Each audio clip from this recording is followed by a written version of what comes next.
to 21. I'm not going to read it tonight because I know all of us here have been here for almost all the series of this authority. So we've read that over and over and over again. But one thing I want you to know, because if you go back to listen to all the messages on YouTube, you will notice that there were some things that kept recurring over and over again. I want you to go and listen to all these messages. I listen to them. I do. And I am blessed. Even though I preach the word, the Spirit is the one teaching. And then when I listen to it, I learn. And I notice that there's some things that recur over and over again. And when something recur like that, it's because it's important. And one of the things is that when it comes to authority and dominion, it's all about the kingdom. I mean, if you look at the message last Thursday, everything still was about that. It's all about the kingdom. It's all about the kingdom. We need to shift our perspective. Because most of the time, when we think of power and authority, we don't think about the kingdom of God. You think about yourself. You think about what God has given you now that you have this new status where you can tell somebody to fall down and die and it will happen. Where you can command a witch to be burnt by fire and the witch will be burnt by fire. That's not what this is all about. It's all about the kingdom. Praise the Lord. And I'm not going to go through John again, but I will just, I'm going to read some verses from John 6. I want us to go and study this chapter, John chapter 6. Just study the whole thing. Praise the Lord. Verse 28 says, Then said they unto him, What shall we do that we might walk the works of God? Is that not dominion and authority? What shall we do so that we can walk the works of God? What is the works of God? What does God do? He rules and he dominates. And he said, What can we do? And Jesus said unto them, Throw your lot in with the one that God has sent. That's all. Throw your lot into the one that God has sent. Who is the one that God has sent? Jesus Christ. He says, Jesus told them that kind of a commitment will get you on God's work. That is the only kind of commitment that can get you to work the works of God. Throw yourself in. And God has spoken to us severally. When we gather here in fasting to serve the Lord, what did he tell us? He said, your worship is your life. That's what the Lord told us. Give it to me. Put it on the altar. And then we came back on Sunday. He said, come. Relocate. Shift from your own thing and come to me. And the same thing is still telling us. If we want to walk in authority and dominion, it starts from there. Because, believe me, you cannot follow God's instruction until you have given all to Jesus.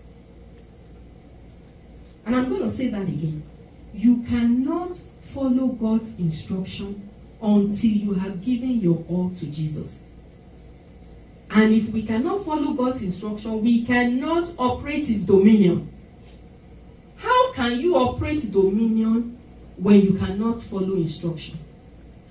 Why will the king send you when he knows that when he sends you, the work will not be done?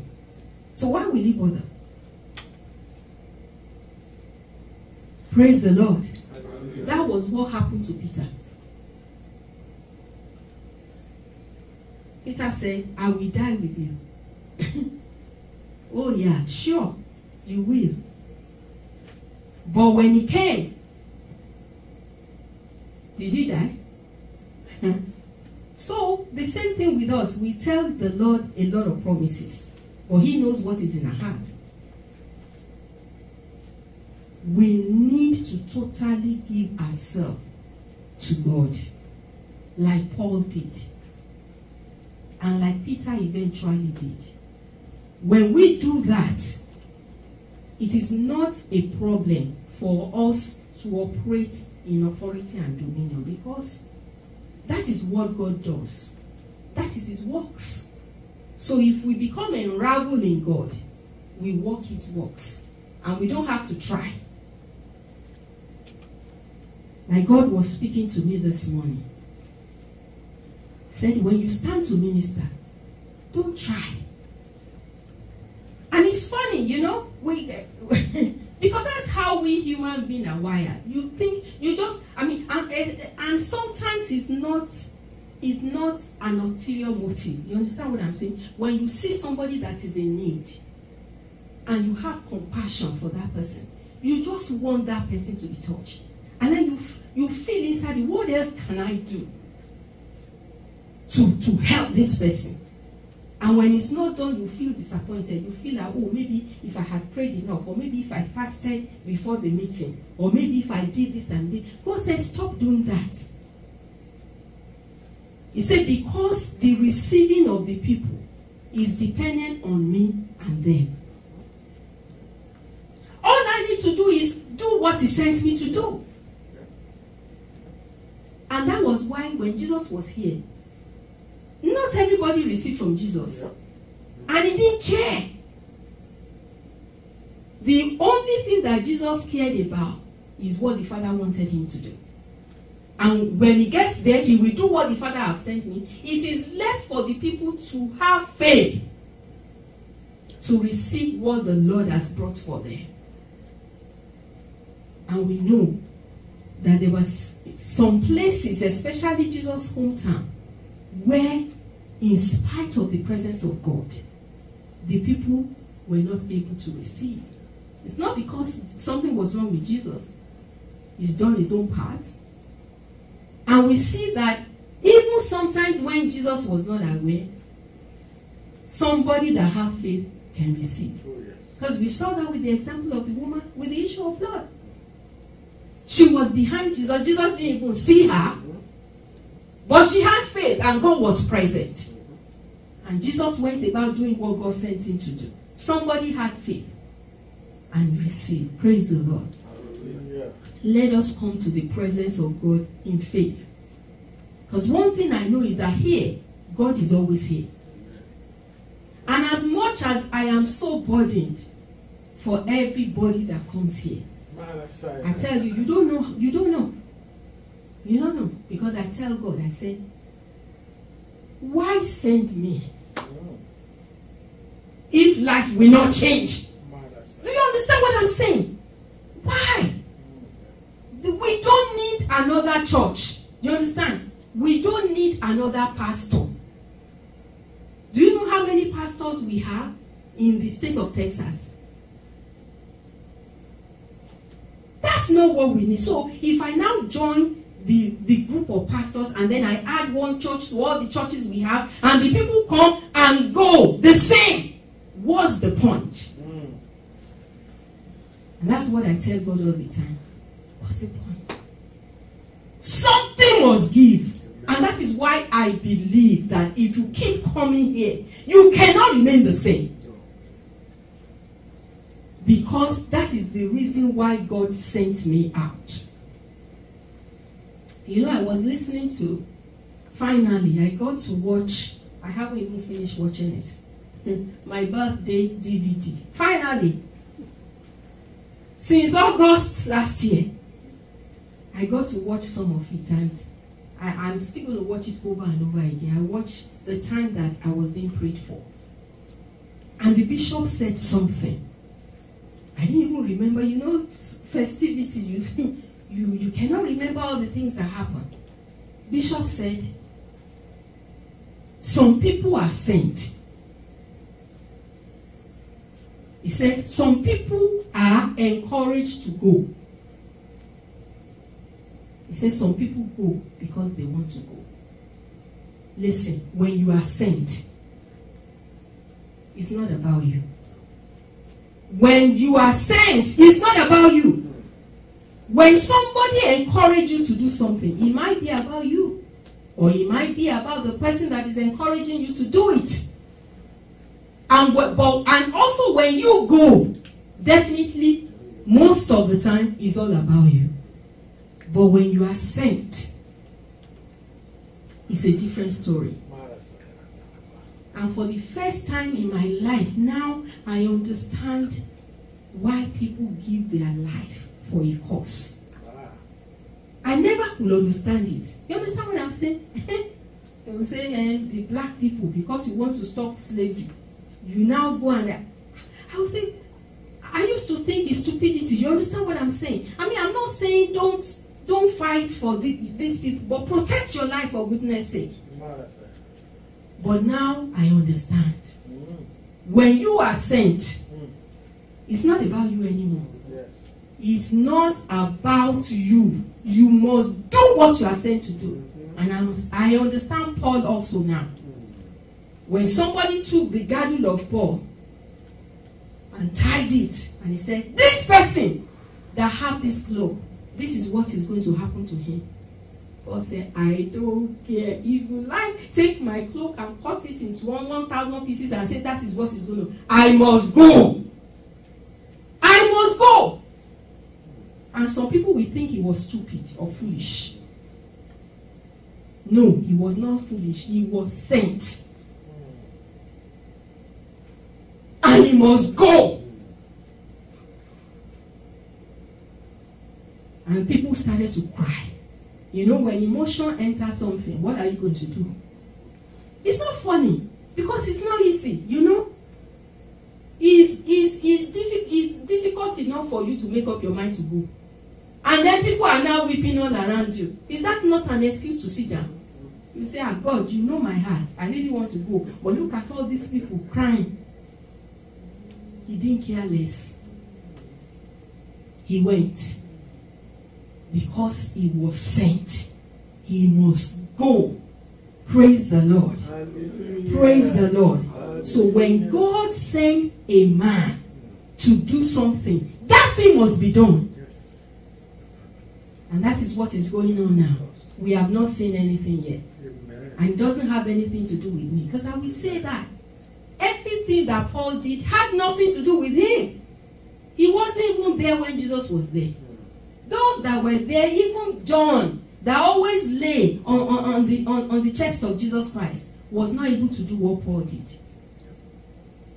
That's why Paul said, by the grace of God, I am what I am. He said, even though I labored more than them, he said, but yet not I, but the grace of God that was upon me. There is a grace that is upon this work. That's what I'm saying. And for as many as attach themselves to this work, there is a grace that is made available for you that you cannot find anywhere else. And I'm not saying it because I'm the one that is sent. I'm saying it because that is the way it is. Because I have promised God, I will not hold back anymore. I'm not going to say, let me not say this, so that people will not think, I will say what the Lord is telling me to say. Because that is why I'm sent. If I am sent and I'm not saying the word of the king, why am I suffering? You understand? Why don't I just sit in my house and enjoy? Why should I sacrifice and pay the price and then not say what I need to say? I will say it. Praise the Lord. And I know that when I say it, the reason why God is sending out that word will be accomplished. Some people may not like it, but there are some that the word is necessary for. They will hear. Praise the Lord. When Jesus stood and went about on the earth and preached, a lot of people did not accept his preaching. But he didn't stop because of them. He kept on saying it because as you have those that didn't take it, you also have those that took it. Hallelujah. As we saw in the book of John chapter 6, the Bible says 5,000 followed him. And then when he started to say what the Spirit of the Lord put in his mouth, you know how Americans will say that you put your foot in your mouth. You know what I'm saying? You started to gain popularity. and then you just started to say the wrong thing. That is the way human beings will see what happened to Jesus. Say, what is wrong with you? You finally gathered 5,000 people. Now you are saying all these things. He must say what the Holy Spirit put in his mouth. Because it's not about him. And hear me. Yes, they left him. But these 12 stayed. Even though when they stayed, they were arguing among themselves. They were arguing. They were arguing. Somebody said, well, he's right. The other one said, no, he's not right. Why should he say this? And he had them. And he said, okay, you are arguing. Do you want to leave too? Are you planning to leave? Praise the Lord. Hallelujah. We know they did not leave because they said, we know that you have the word of eternal life. Who told them that?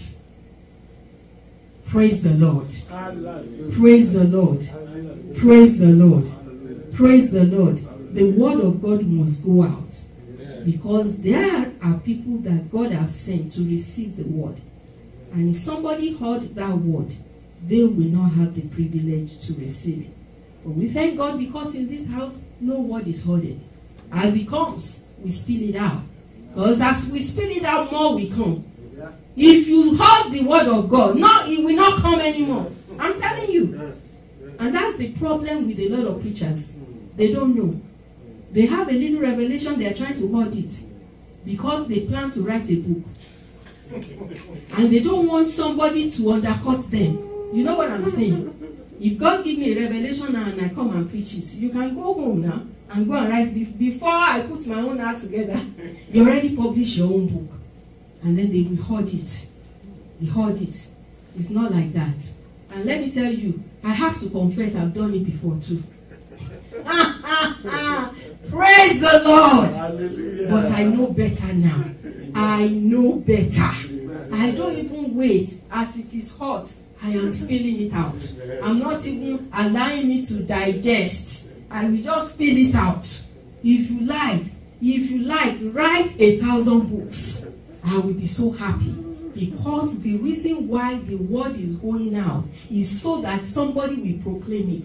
The Bible says the Lord have uttered his voice. Great is the company of them that publish it. Hallelujah. So I don't care. That's why I put all my messages on YouTube. Some people will look at me and think I'm stupid. Oh, she's putting on. If you know how some preachers guide their messages, because all they do is they preach it here today.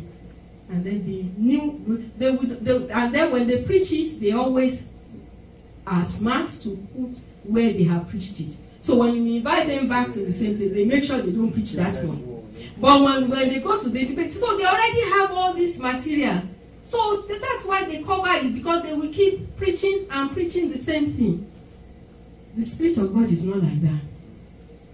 The only reason why you need that is when the word of the Lord is scarce. Trust me, if the word of the Lord is scarce, you need that. Because woe be unto you when they call you to come and minister, and the only one you have is the one you preached last year. You understand what I'm saying? You don't want that thing to come upon you. So that's why. But if the word is not scarce, it will come to you. It will come to you. Blessed be the name of the Lord. Sometimes, the night before a meeting, I will just sit there and say, well, the word have not come. But I know it will come. Because God sent me. Because he sent me, the word must come. Because if I don't have a word to deliver, why am I sent on errand? When the king sends you on errand, you have a speech to give. You will always have a speech to give. Except if you are going on your own. If you are going on your own, you might need to work up something. But when the king has sent you, you will have something. Praise the Lord. Hallelujah. Hallelujah. Hallelujah. So we're speaking about dominion and authority today. And first thing first is that it's all about the kingdom. You must get that. You must wrap yourself in it. Whatever it costs you, you must dump yourself into Jesus totally and completely. Be ready to die for the cause. Once you get to that point, then it's time for the king to send you out. Because this authority is the one that is given unto you when you are sent on an errand. Blessed be the name of the Lord. And I want us to open to 1 Corinthians chapter 2. Because as the pastor was talking to us at the beginning today, he almost wanted to start to preach my message. I'm starting to get worried about him. I better not tell him to preach before I preach. Because he's spying what is in my spirit. And before I know it, he's saying the same thing. Hallelujah. I'm not worried. I'm just happy. I'm not worried. I'm so happy because the Bible says deep calls unto deep. The Spirit of God is one. It's one Spirit, is one Lord. It's one baptism. So, when he starts to say some things, it just makes me happy. I'm like, okay, thank you, Jesus. So, I don't need to doubt. Because I never, before I tell him, he's already said it. I say, okay, thank you, Jesus. Thank you, Jesus. Hallelujah. The Lord is good. So we go back to 1 Corinthians 2. And let's see some things here. I'm going to read from verse 1. We should put in whatever we write down verse 1 to the end. I'm not going to read all the verses. I will just speak through it. Paul was writing, say, and I, brethren, when I come to you, came not with excellency of speech or of wisdom, declaring unto you the testimony of God. Verse 2. For I determined not to know anything among you, save what? Jesus Christ and him crucified. That's what dominion is all about. It's all about Jesus and him being crucified. Anything other than that is not authority and dominion. When you want to walk in the realm of authority and dominion, he's got to be like that. Now look at verse 3. And I was with you in weakness and fear and in much trembling. It's not in you trying to dominate everybody. It's not in that. Verse 4. And my speech and my preaching, look at this, was not with enticing word of man's wisdom, but in demonstration of the Spirit and of power. Is that not dominion?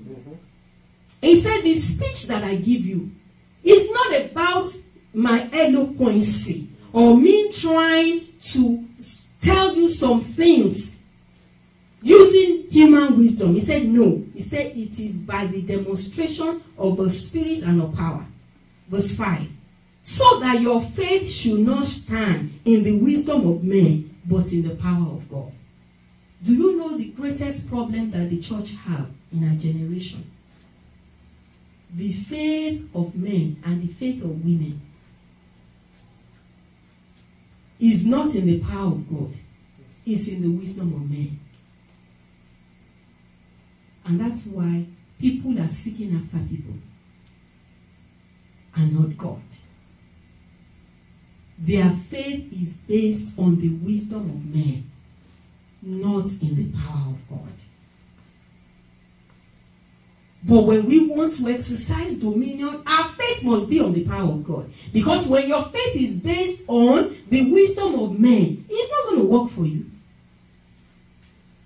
That's why a bunch of Christians will gather together and they will start praying using a prayer book. I'm not saying there's something wrong. I'm not saying there's anything wrong with that.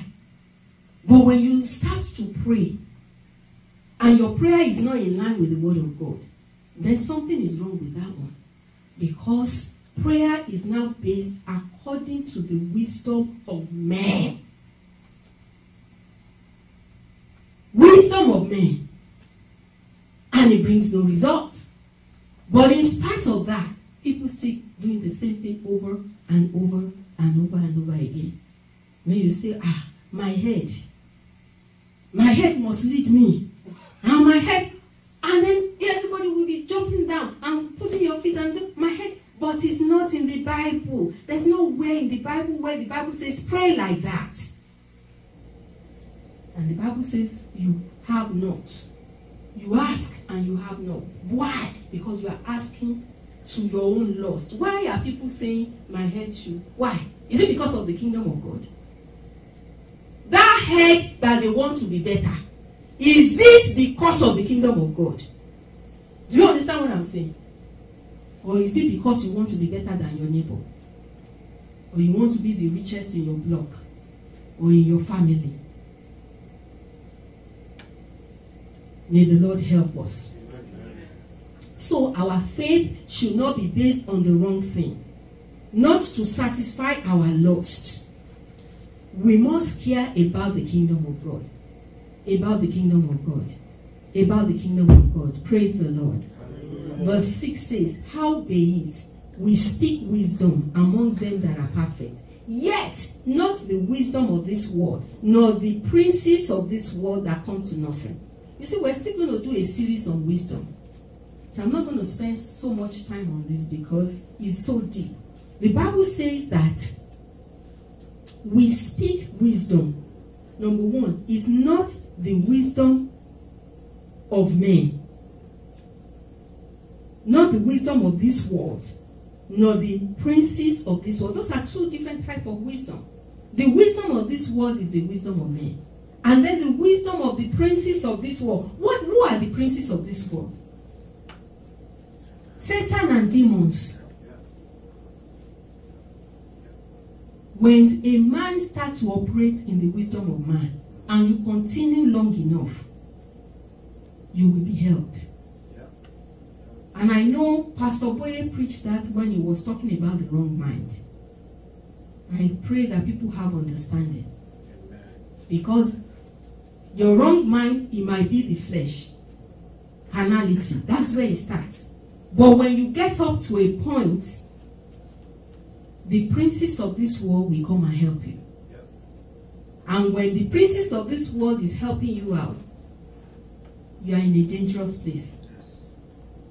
That is where heresies come in. Deception. Because that person that is doing that have gotten to a point that he is mad, but he doesn't know that he's mad. And you know there's a Yoruba proverb that says, when a madman knows that he's mad, that's the beginning of the solution to his problem. Praise the Lord.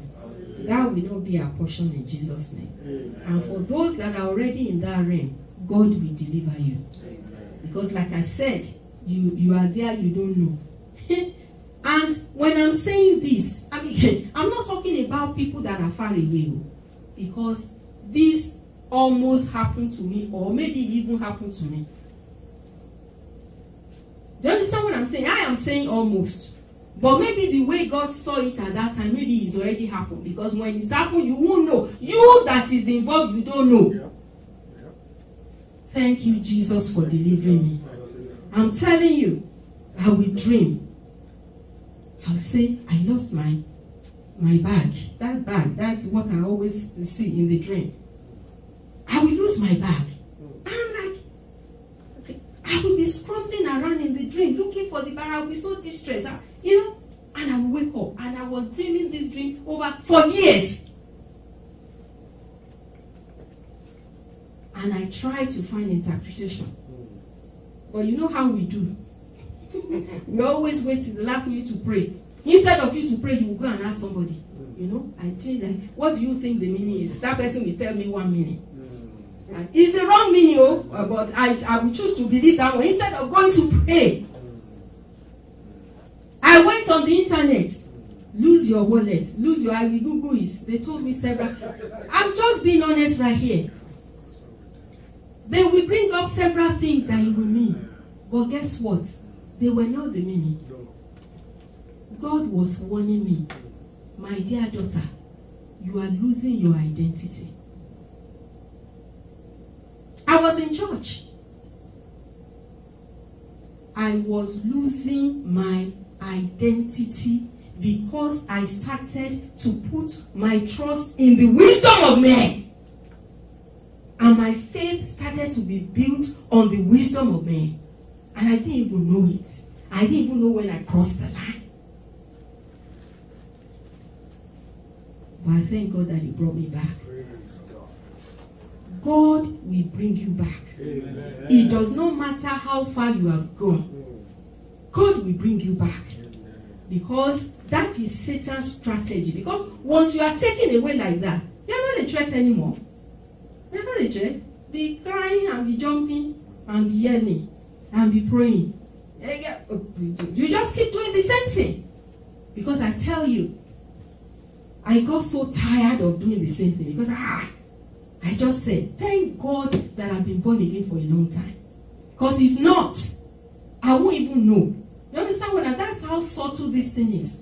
It came up to a time I told God, I said, okay, now God, please, look, I know you. Whatever is happening now is not you. You need to tell me. How can you pray and pray and pray and pray, and the more you pray, the worse things get? It's never God's will. In those days when I gave my life to Christ, I never prayed for myself. I'm telling you, I was an intercessor. When we gather together to pray, we don't pray personal prayer. We cry for the church, we cry for the nation, we cry for people that have problems. Because I know I'm taken care of. And I tell you, I'm always favored. I'm telling you, I have testimonies upon testimonies upon testimony. You better not follow me. Because when you follow me, I will pass through the same place. Nobody will challenge me. I'm serious, so I used to take it for granted. But now I know it was the favor of God. Somebody else will try to do the same thing. Do you understand what I'm saying? When you have the grace of God upon your life, you cannot be stopped. I remember in those days, I was young, fearless. No matter what God told me, I will do it. In those days, we used to have lecture theaters. In UI, So when we all come together, everybody is seated, the lecturer is not yet there. People try to get there early so you can find a seat. Because those lecture theaters, they are too small. If you don't get there early, you will stand up for the lecture. So we don't want to stand up. So we will go earlier. And before the lecturer comes in, God will say, go and preach. I will jump up. I will go to the front. I will preach and preach, and everybody will be quiet, listening to me. I have finished preaching, I will go and sit down. Let somebody get up the next day and say they want to preach. They will throw paper at them. They will pull them down. They won't even allow them to say second word when they start the first one. That is the grace I'm talking about. And I'm not saying that to be proud, because it didn't happen because I fasted. You understand? In those days, we have not learned long fasting like this. You know what I'm saying? I was a young Christian. God will just tell me to do something. I do it. I will be in the bus. Young girl. And God will say, preach. I will jump up. I hold the pole. And I will start preaching. Praise the Lord. Hallelujah. Praise the Lord. Hallelujah. Praise the Lord. What am I saying? When our faith is not based on the wisdom of men, our life is different. Somebody just formed a WhatsApp group of UCH, old UCH people, anybody that graduated from UCH. So people just started putting people's name there. And then somebody put a question forward. And I know where she's coming from. She said, oh, you people, you remember in those days? Because then everybody was on fire for the Lord. And we were following the Lord, not because of what we wanted from it, because of the kingdom. And that was what made the difference. So she put the question, she said, in those days, how we were. The Bible says, if any man is in Christ, is a new creature. All things are passed away. Behold, all things are become new. But she said nowadays, she doesn't understand the kind of doctrine. He said people will tell you that the reason why you have a problem is because of ancestral spirits from your father's house that is troubling you, that is worrying you. Say, okay, so if all things are passed away and all things are becoming, why? He said, we were not taught like that. She put the question out there. And I answered her. I said, you are right. I said, the work that God, Jesus Christ did for us on Calvary is total and complete. But you know what? Jesus Christ wants everyone to be saved. Is everyone saved? No. So the same thing, the Bible says, you will know the truth, and the truth will make you free. Is everyone free? No. The just shall live by his faith. In those days, if you know the way we used to eat the word of God, it was competition. In those days, the competition was not who will dress better. Here is who will dress better and wear the chain, and when you wrap your hair, whose own will be taller. When we were in school, it was not like that. It was who knows more of the Bible. I'm telling you, I have this small Bible. I still have that Bible if I look for it. Almost every chapter is underlined. Underline, and then you will put highlighter. You will see yellow, you will see red, you will see pink, because each one means different things. Because when you go and visit somebody, you must have something to share. That's how we were trained. It says, when you brethren come together, in these days, you go and visit somebody, you gossip from the time you get there to the time that you leave. In those days, they have trained us that any time you come together, you must have something to share. So if you know you don't have something to share, don't visit your friend. I'm telling you, because not only one person will go around. So okay, you share your own, you share your own. I share my own. And then when I come today and come tomorrow, I cannot share the same thing. I must have something new to share. So how will we not have faith? So how will ancestral spirits bother us? We had faith, and our faith was not for bread and fish. Do you understand what I'm saying? The faith that people have now is for bread and fish, built on the wisdom of men. We did not care whether we had bread or fish. We just wanted Jesus. How can ancestral spirits bother us? I remember in those days, when somebody have a problem, you don't need to go to the president though. You don't. Just call your friends. And I can assure you, when they come and pray, you cannot see that problem anymore. Amen. And I'm not joking. I will give you an example. I used to, okay, we used to do deliverance and all that in those days. I don't know if anybody knows Brother Ibeneme. I mean, if you've been born again in those days, you should know Brother Ibeneme. He's a doctor. You know, he had, you know, he's the one that is in the forefront of ministering deliverance in those days. And he was in UCH. So anyway, to cut the long story short, I was a member of the people that ministered in those days. So there was a time that Brother Ibeneme was not around. And the way they do the ministration is, when he comes, he will give a message.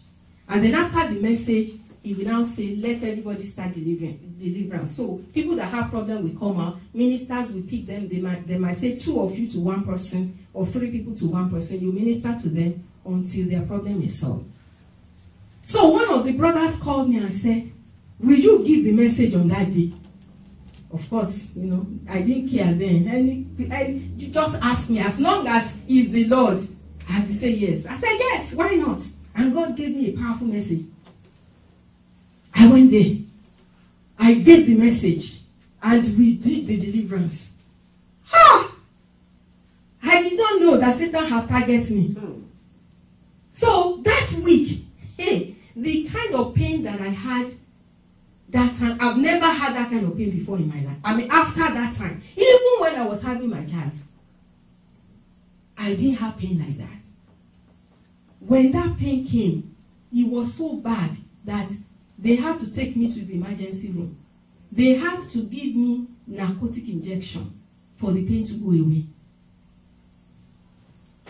So, in the following morning, they said I should go And they take me to take my x-ray and all that. They couldn't explain anything. But I already know what was going on because God already showed me in my dream. After they took me to the emergency room and I got back to my room, I saw my x-ray, everything just flying like this. So I said, okay. I called all my friends. Not president, so not... I called all my friends. They came into my room. I told them, they said, what? Everybody, prayer. That was the end of it. Amen. That's what I'm trying to say. Amen. God is not far away. We are the one that is far from God. And we don't need a title. We don't need a position. We don't need nothing. You just need a heart that has been given over to Jesus. And it is all about the kingdom of God. God help me if I didn't have people of faith around me. Oh, yes. That's how people have problems in their life. Oh, yes. When you situate yourself among powerless Christians and you're all about the wrong thing, that is what makes people have problems. But when you have people that seek the kingdom of God and His righteousness, people of faith around you, and they come together and pray. Yes. That is the end. In those days, that's the power of unity. Power of unity. When something is wrong with somebody, people will pray. You will think that they are the one that is about to die. When people are interceding for people, you will say, did someone die in their family? I'm not joking, no. When you see an intercessor praying in those days, you will say, the father died or the mother died. And they are not praying for themselves. So you will now say, God will not take care of that person. God will take care of you. When you don't even know what is coming. God is already there doing it. You don't need to pray for yourself. You don't need to pray. Things will just be falling in line. And that's where we need to bring ourselves.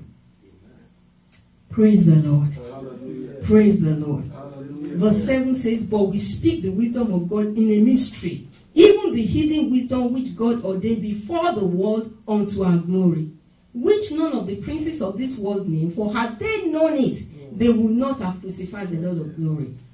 But as it is written, eye have not seen, ear have not heard, neither have entered the heart of a man the things which God hath prepared for them that love Him. But God hath revealed them unto us by His Spirit. For the Spirit searcheth all things, yea, the deep things of God. Thank you for revelation, O Lord. Thank you, Lord, for the Spirit of revelation. The Spirit of God that reveals unto us the things that are freely given unto us. Verse 11 says, for what man knoweth the things of a man, save the Spirit of a man? Even so the things of God knoweth no man, but the Spirit of God. Now, we have received not the spirit of this world, but the Spirit which is of God, that we might know the things that are freely given unto us of God. The Spirit of God is speaking, my brother and sister. The Spirit of the Lord is telling us about the things that are freely given unto us by God. What are we going to do about it? Hallelujah. Look at verse 13. It says, which things, this thing that the Spirit is speaking, this thing also we speak not in the word which man's wisdom teacheth, but which the Holy Ghost teacheth, comparing spiritual things with spiritual. That's what is going on in the house. We are not teaching by the wisdom of man, but by that which the Holy Ghost teacheth. Verse 14. But the natural man receiveth not the things of the Spirit of God, for they are foolishness unto him, neither can he know them, because they are spiritually designed. You come with your natural mind, you can't get anything. No. And it's not because the preacher is not preaching. We must come in faith. That's why the 5,000 could not get anything. As deep as the teaching of Jesus Christ was in John chapter 6, they went home receiving nothing. Have you ever thought about that? That's deep teaching. That will not be our portion in the name of Jesus. Amen. Verse 15 says, but he that is spiritual judgeth all things, yet he himself is judged by no man. For who hath known the mind of the Lord, that he may instruct him? But we have the mind of Christ. Praise the Lord. Hallelujah. When we subject ourselves, when we bundle ourselves and throw ourselves into him, we be woven into him, is woven into us. Then we have the mind of Christ.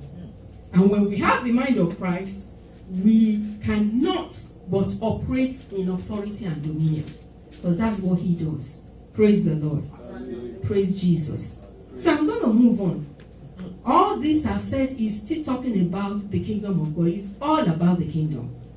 Praise the Lord. And then I'll run through over quickly what we've said before, and then I'll round up.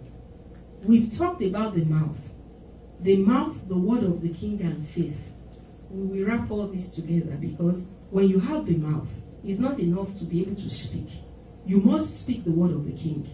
Because some people try to speak these days, they are speaking their own awful. Yes, when you see people praying now, they are making incantation. Do you understand what I'm saying? What's the difference between us and those people that go and make juju? When we are saying the same incantation that we are saying, we are only adding the name of Jesus behind it. The name of Jesus cannot work with incantation. It will work with the word of God. And we know that Jesus Christ did the same when Satan went to challenge him. And he said, turn the stone to bread. He didn't say, because the sun will rise in the east and we go down in the west. Therefore, my destiny have arisen in the east and it will land in the west. He did not say that, because it's not in the word of God. He said it is written. In fact, for us to know that he was quoting the word, he added it. Why did he add it is written? Because some people will think he was just saying something that came to his mind. When you want to fight and you want to exercise your authority and dominion, you must speak the word of God. Don't go and stand before Satan and say, because when I put my leg up, this thing does not, the river won't flow back or will flow forward, or the dam, when the dam, I mean, Satan does not know that. We must speak the word of the king. Praise the Lord. And when Jesus Christ stood up also to introduce himself in Luke chapter 4, the Bible said he stood up. He didn't say, oh people, I have come because God has said. He didn't say that. The Bible says he opened into the book of Isaiah and he started to read. And the Bible says when he finished reading it, they were looking at him and said, what's wrong with this person? He said, today this word is fulfilled in your sight. And he sat down. He sat down. That is the authority. Our authority is based on the word. So if you don't have the word, I'm sorry. How can you exercise authority? Because when Satan comes, he's not going to give you a chance to go and open the Bible. When temptation comes, when there's a battle, there's no time to go and open the Bible. It's what you have inside your spirit that will come out. God help you if nothing is there. Because when nothing is there, that is when you will start doing the incantation, which does not work. Praise the Lord. Hallelujah. Praise the Lord. Hallelujah. And then we see the example of David. I know we always say that David killed Goliath with a smooth stone. But actually David killed Goliath with the word of the king. Because before David put hand on that stone, he already told Goliath what was going to happen to him. And it happened exactly like that. You understand what I'm saying? We need to speak the counsel of God out of my mouth or out of our mouth. Speak it. If you have a situation that you are dealing with, what word have God given you concerning that situation? Speak it every day. Whether you feel encouraged or not, whether you are tired or sick, speak it out. Because when you continue to speak it out, it will come to pass. Praise the Lord. Hallelujah. And the same happened also in the life of Gideon. When Gideon was sent out, as much as God prepared Gideon. Do you know they didn't fight? They won the battle with a shout. That is the power of the word. That's in Judges 7:19 to 23. Judges 7:19 to 23. And then, of course, we know about the life of Moses. Moses won Pharaoh by the word of his mouth. Let my people go. He became a broken record. Every day. Every day.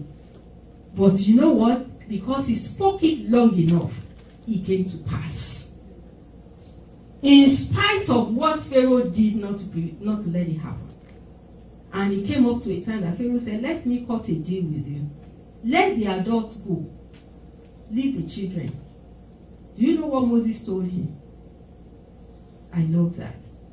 He said, the hoof of our cows will not stay behind. Do you know what the hoof is? The shoe, you know that shoe, that strong shoe that they remove from the cows that is useless.